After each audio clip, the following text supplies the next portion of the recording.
Hi everyone, my name is Helena Mistry and I'm the Director of Business Development for Amica. The title of today's webinar is The Role of White Matter in Alzheimer's Disease, New Insights from Tractography and PET Imaging. So today's presentation will be about 30 minutes and we'll have about 20 minutes of Q&A. So during the question and answer period, please click a button called Raised Hand and I will unmute you and allow you to ask Maggie the question. Or you can type the question in the question box and I will read it out to Maggie. I would like to let everybody know that we are recording this today. So I'm going to start by giving a brief background about Maggie, and then Maggie, you can take it over from here. So Maggie Roy is a postdoctoral fellow at the Faculty of Medicine at the University of Sherbrooke. She is collaborating with the Sherbrooke Connectivity Imaging Lab, directed by Dr. Maxime Decoteau at the Computer Science Department, and with the Research Center of Aging with Dr. Stephen Cunnane to study brain white matter in Alzheimer's disease spectrum using diffusion MRI and PET imaging. Maggie has also worked as a study director for toxicology studies at the Charles River Laboratory. She has a PhD from the University of Sherbrooke. Her thesis was on brain metabolism during healthy aging using PET and MR spectroscopy.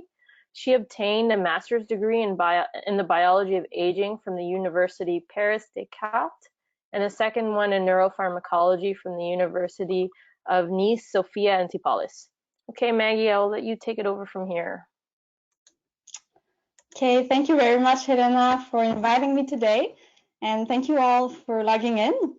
So the idea today is to give you the big picture of the implication of white matter in Alzheimer, and I would say specifically of certain white matter fascicles. So we'll start with a historical introduction, and then we'll see a new novel methodologies for imaging white matter, and then we'll overview the major findings of diffusion studies in Alzheimer, which showed that white matter changes are early events.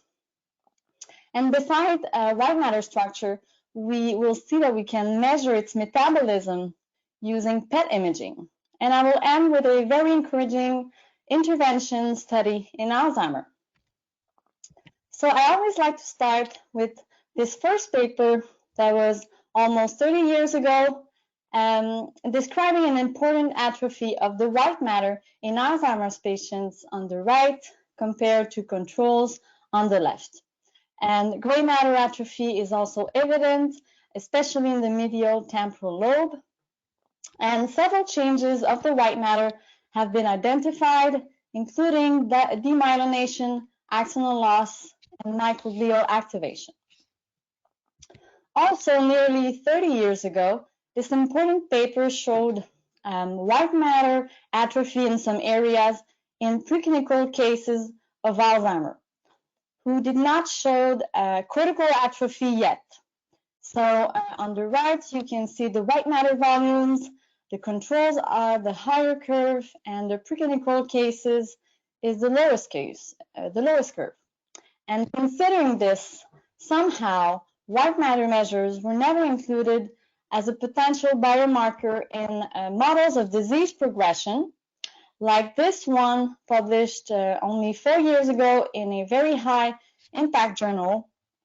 They included imaging biomarkers, cognitive function is the green curve, and some standard CSF measures, but white matter is not included in this. This was a challenge for the first time by this group in Australia. They questioned this and even proposed a model of temporal ordering of biomarkers changes, including white matter structure in it, in the preclinical phase of Alzheimer. And here, this is one of the first models that I have seen, including white matter measures, which is the green curve. This was based on a study. It was a study in autosomal dominant forms of Alzheimer. It was published 2 years ago, and so it is slowly starting to be acknowledged. So diffusion MRI is currently the only non-invasive imaging technique to measure white matter fascicles. Most diffusion MRI studies in Alzheimer used the diffusion tensor model called DTI, where one tensor will average all fibers' directions in that voxel. And here are the publications of diffusion MRI in Alzheimer. The majority of it are DTI studies, and you can see that it took off around 2010. So why is that, and how come white matter measures were ignored for so long from the models of disease progression? It's probably due to the complexity of data acquisition and the complexity of image processing and the numerous processing steps that are required. Then tractography arrived a little later. It is still not widely used, as you can see, but tractography can really, you can extract specific fascicles implicated and connecting certain brain regions. So with tractography, you can target specific networks affected in cognitive decline. So for Alzheimer, the consensus in the literature for which fascicles present white matter microstructural changes are the ones connecting the limbic lobe.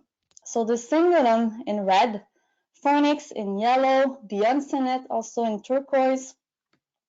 And this meta-analysis in 2012 identified the cingulum as the best one to differentiate Alzheimer's from controls. But unfortunately, that meta-analysis did not include the fornix because of the difficulties to extract this fascicle. So the hippocampus and parahippocampal cortex are located in the white circle, and on the right you can see the functional network of memory that is highlighted with these yellow circles, and you can see the implication of the posterior cingulum in this network.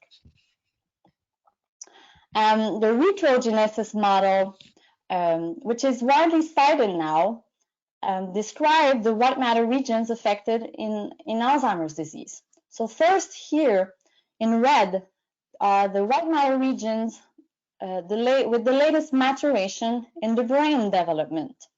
And at the bottom you see the developmental sequence of white matter changes in childhood, which is the reverse order of the degenerative sequence of white matter in Alzheimer's disease. So this model postulates that late and poorly myelinated regions, circled in white, will undergo demyelination first, precisely the limbic fascicles. So now DTI measures have limitations, especially specificity and for interpretation of data, and tractography as well in elderly populations. So we're going to quickly overview novel measures of diffusion MRI and fascicle segmentation methods that were recently used in Alzheimer's studies. So first, the free water fraction. It was developed a lot more recently than DTI measures. Basically, in your white matter fascicles, you will compartmentalize the tissue part with axons and glial cells from the fluid part. So this is the free water fraction. On the right, you have a free water map from a healthy elderly. You can see the lateral ventricles lighting up. And this was proposed as a proxy to neuroinflammation. It was first applied in patients with brain tumor and then used in Alzheimer's patients in 2015 in that interesting first paper. Even more recently, this group developed an apparent measure of fiber density using diffusion images. So, of course, this is not a direct measure, but it's a proxy to the actual axonal degeneration, which can also be illustrated like here on the right, where you have the potential loss of axons in Alzheimer's disease. Now about fascicle segmentation, a quick word on the fornix, which has a vital role in the memory circuit. The fornix is very hard to track using and to reconstruct with tractography because of its high curvature and also even harder in older persons and in Alzheimer's patients because they have enlarged ventricles.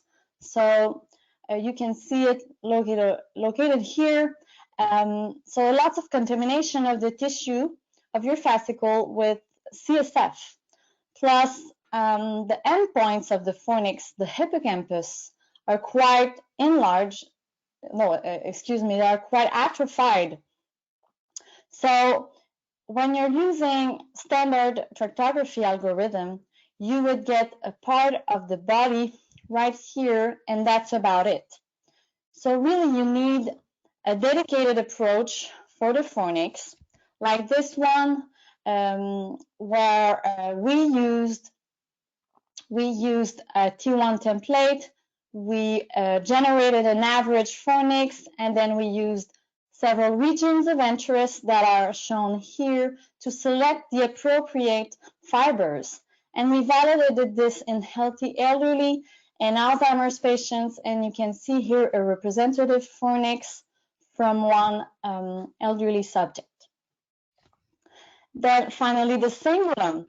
As of today, the cingulum is generally evaluated as a whole, but it consists in fact of multiple subconnections, which differ between them.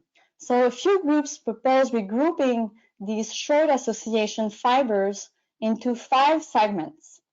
The posterior ones are the posterior cingulate cortex and the parahippocampal segment. And this last posterior one is crucial for episodic memory, as we saw earlier. And the implication of the cingulum in Alzheimer's progression was evaluated in what we call the diastasis hypothesis, which means that a change of function in a brain region is occur in a distant way, but connected to a damaged area. So the group of Gaël Chetla in France did these beautiful volumetric studies investigating that, and they confirmed the well-documented hippocampal atrophy located here, and the glucose hypometabolism distantly located in the posterior cingulate cortex and precuneus. So this was in Alzheimer's patients, and they found that the posterior part of the cingulum had the highest atrophy in the whole white matter, and that it was positively associated with glucose hypermetabolism right here, and mostly in the posterior cingulate cortex. So they really identified the cingulum atrophy as a major factor for posterior hypometabolism of glucose. So this highlights the potential role of white matter in gray matter degeneration. So now we're going to go through a few of the major findings of diffusion studies in Alzheimer, which identified white matter changes in early phases. So most studies revealed that in Alzheimer's patients, you have higher mean diffusivity and lower fractional anisotropy in certain fascicles in Alzheimer's versus controls. These are reviews on the subjects, and researchers related this to the loss of axons and demyelination processes occurring in the Alzheimer's disease spectrum. And using a specific tractography approach for the fornix, this study of continuous diffusion measure along the fornix trajectory identified and confirmed this lower fractional anisotropy and higher mean diffusivity in Alzheimer versus controls. Here, the red points represent significant statistically voxels, and so you can see that fractional anisotropy showed the more differences. Then, so white matter changes have also been identified in subjects with mild cognitive impairment called MCI. So this is a prodromal phase of Alzheimer in about 50% of patients. And white matter fascicle have been identified with changes in diffusion measures, so in the parahippocampal cingulum, as well as in the insonate fasciculus and fornix, compared to age-matched controls. And here we are going to see that changes in white matter fascicles occur early. So this study included early and late amnestic MCI. And in early MCI on the right, they found that diffusion measures in the fornix were significantly different than in controls. And the fornix was the only fascicle with these differences. And when they analyzed the hippocampal volume, neuroatrophy was found in early MCI. So this identified that microstructural deterioration of the fornix may serve as an imaging marker for amnestic MCI. Then many studies showed association between diffusion measures and cognitive function. So this region of interest ROI study showed association of fornix diffusion measures with memory scores. So this was a study in MCI subjects who were followed up over 2.5 years, and the fornix measures also predicted memory decline and conversion to Alzheimer with a high accuracy. And other studies have showed association with the cingulum diffusion measures and memory and language scores.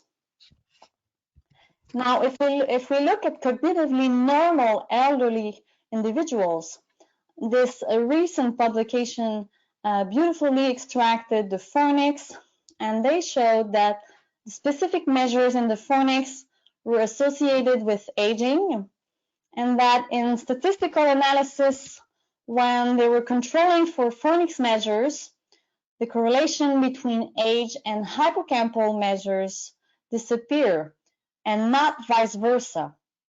So this really highlights, it's the real first evidence supporting that white matter damage may cause gray matter atrophy.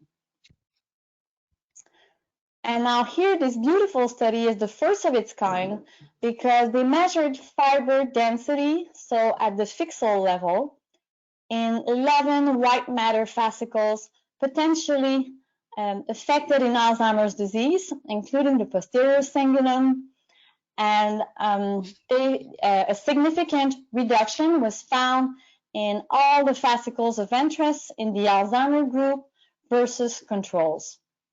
And the reduction was of about 18 to 20%. And lastly, the free water fraction was analyzed longitudinally over 2 years in Alzheimer's patients from the ADNI database. This work was done in collaboration with IMICA, and so the free water fraction increased considerably in the whole white matter, for about 30% in the Alzheimer group. And on the right, you have the list of specific fascicles for which this increase was also found. And the increase was more about 10% in the specific fascicles. So now with diffusion MRI, you have measure of the white matter structure. And what about the functional and metabolic integrity of the tissue? So here is where PET imaging comes in. Currently, there's countless numbers of PET tracers that are used, and today I'll introduce you tracers of the energy metabolism. So why energy? The brain consumes an enormous amount of energy. About 25% of the energy goes to the brain, mainly in the form of glucose.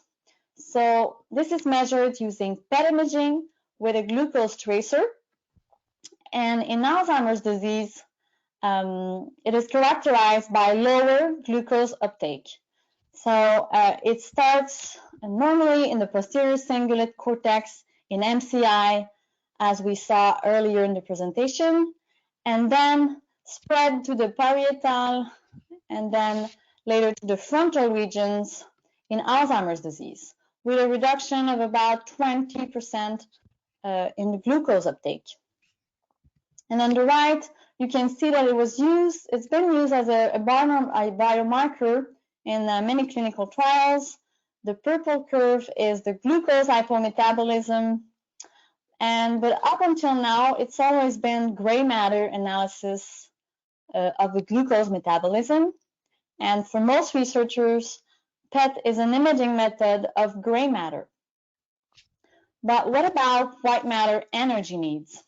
They are much higher than we think, especially in oligodendrocytes here. We believe they consume at least 2 times more energy than other brain cells. And so they consume high levels of glucose for myelin synthesis and maintenance. And oligodendrocytes also provide the axonal compartment with energy for the impulse propagation along the axons. Just a quick discussion on this great series of articles describing a theory that age-related neuropsychiatric disorders like Alzheimer is a response or consequence of a myelin breakdown. So the myelin model is nicely described in these reviews.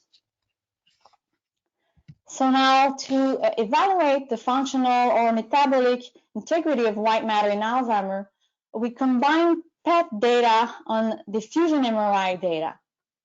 And with PET imaging, we use a radioactive tracer like the glucose tracer FDG that I just mentioned earlier. And you will need to generate a voxel-wise map of your PET tracer uptake or binding. And you can then have your PET measures in specific white matter fascicles affected in Alzheimer's disease, like the cingulum. And from your registered data right here, you can now extract your hard-to-track fornix and posterior segments of the cingulum. And if you use quantitative PET maps, in the present case, this is the glucose influx, you will be able to quantify it along the fascicles. So here the color map represents the glucose influx in the fascicle, red being the highest level. And we found that a glucose uptake in the total white matter was about 2/3 of gray matter uptake. So this is quite important. And white matter uptake was similar as in the cerebellum and in the subnuclei. Then further analysis of tractometry can be limited to the average in the whole fascicle or include your PET measures and the fibers endpoints at the cortical voxels that are shown in purple, and include as well fascicle profiles with sections in your fascicle to better capture where the differences occur along the fascicle. So here, this is a first study using that methodology. We evaluated glucose uptake in 8 fascicles of interest in healthy elderly MCI and mild Alzheimer's disease.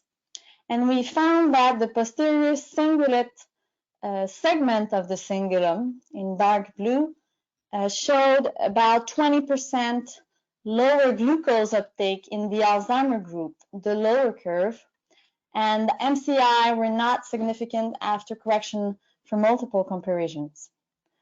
We also found that same result in the cortical endpoints of the posterior cingulum in the Alzheimer group. So these results agree with the diaskesis hypothesis and also with the fact that this fascicle, this segment, connects the posterior default mode network, PDMN, which is the main processing hub in the brain, and it becomes overloaded with aging and starts declining early in the progression of the disease. Then I also recommend this new publication that use the same methodology.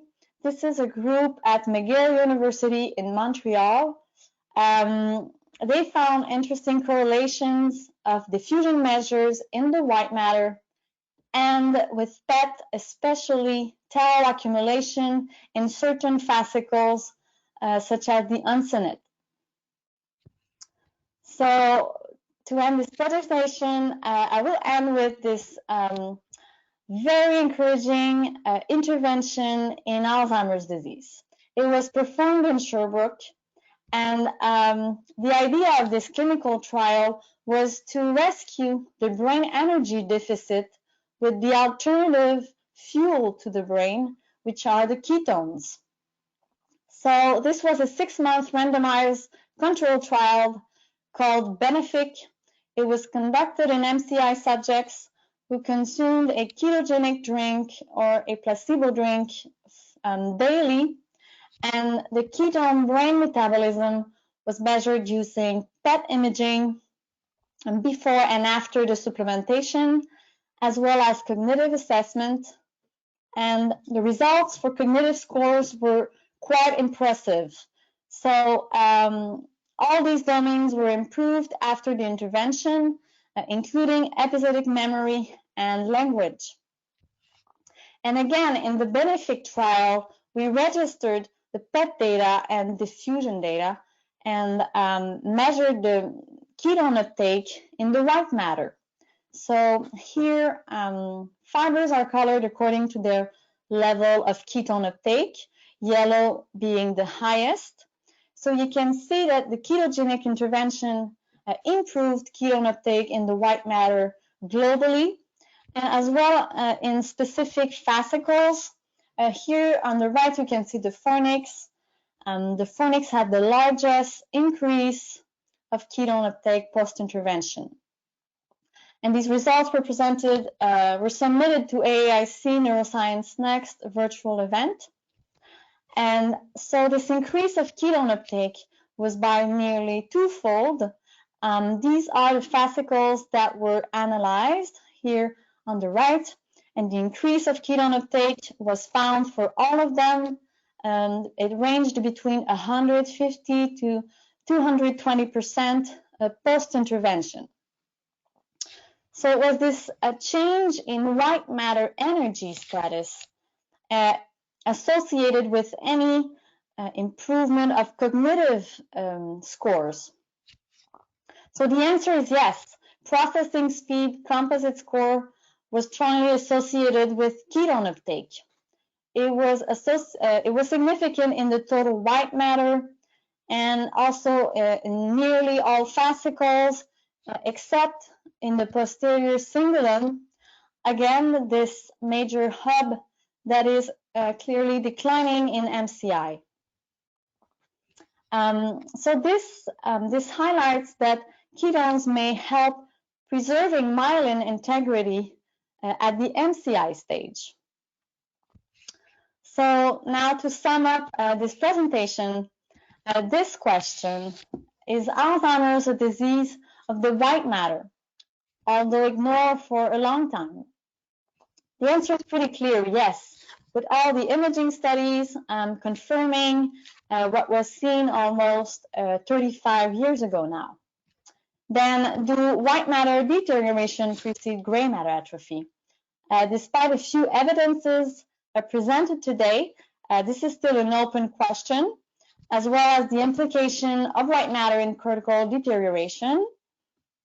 But we know that fascicles deteriorate early, especially the limbic ones, that this deterioration appears separately from gray matter atrophy, and this deterioration is spread to many of major fascicles in the white matter in the clinical phase of Alzheimer.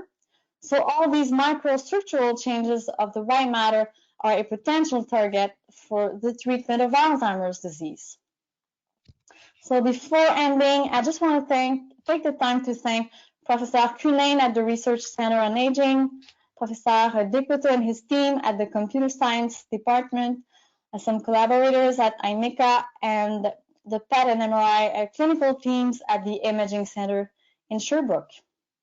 Thank you. Okay, great, Maggie. So now I'm going to open up the floor to questions. Please type your question in the box or raise your hand. I see the first question from Marco Tremblay. So Marco, would you like to ask your question to Maggie?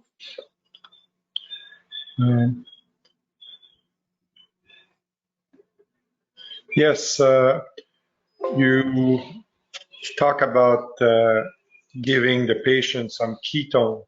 What about other diet that would favor the production of ketone by reducing sugar intake, especially in the morning, or spacing meals intake? Yes, of course. These special diets would, I'm sure, would have, they have a very, very good efficacy. The issue here was to allow good compliance in elderly populations and for a long-term intervention. So that's why we went for a supplement to allow, yes, so a good compliance over 6 months and less dropout than a ketogenic diet might be more difficult, or changing diets mostly. I hope I answer your question. Yeah, thank you. Okay, we have a question from RJ Tessie. I'm confused about the role of inflammation in the process. You focused on axonal degeneration and decreased metabolic effects. How does inflammation impact these elements? Yes, so I didn't cover that inflammation today. I am not an expert on it. Of course, the inflammation is like another world beside energy metabolism, but I know that it's been linked to amyloid and amyloid accumulation, and I think it's going to impact all immune cells are going to affect demyelination and axonal loss as well. But I'm really not an expert on inflammation. Okay, we have another question from Nian Wang. What toolbox do you register MRI and PET? Yeah, we use nonlinear registration with ants in our last projects. Do I answer the questions? The question? Yes. We have another question from Rashid Darich. So I'll unmute Rashid. Rashid, go ahead and ask your question.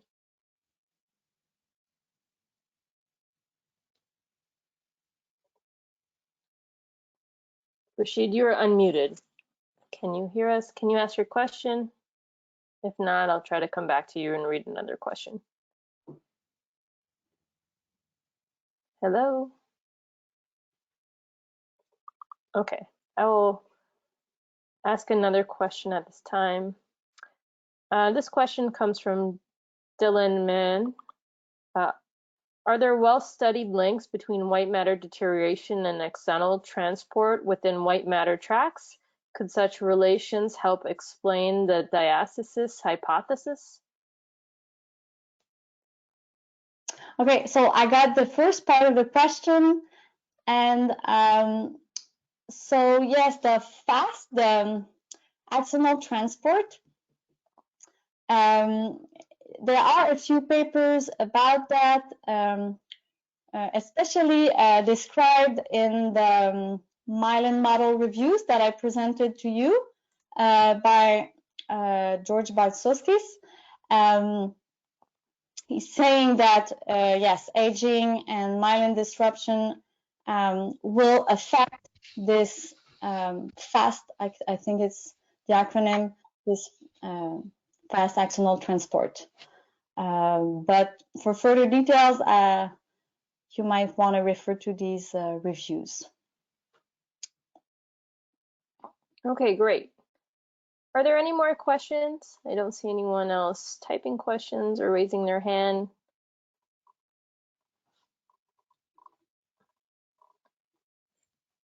Just wanna, are there any last questions?